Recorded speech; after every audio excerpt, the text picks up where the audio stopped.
Ang mabuting balita ng Panginoon ayon kay San Mateo. Papuri sa iyo, Panginoon. Noong panahong yun, sinabi ni Jesus, "Pinasasalamatan kita, Ama, Panginoon ng langit at lupa, sapagkat inilihim mo ang mga bagay na ito sa marurunong at matatalino at inihayag sa mga may kaloobang tulad ng sa bata.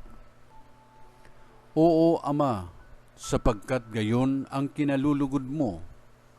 Ibinigay sa akin ng aking Ama ang lahat ng bagay.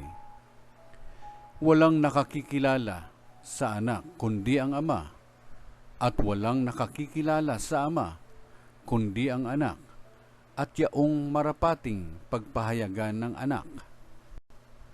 Lumapit kayo sa akin, kayong lahat na napapagal at nabibigatan sa inyong pasanin, at kayo'y pagpapahingahin ko. Pasanin ninyo ang aking pamatok, at mag-aral kayo sa akin. Ako'y maamo at mababang loob, at makasusumpong kayo ng kapahingahan para sa inyong kaluluwa.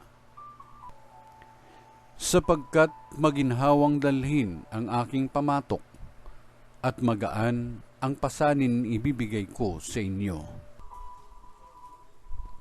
Ang mabuting balita ng Panginoon. Pinupuri ka namin, Panginoong Jesucristo.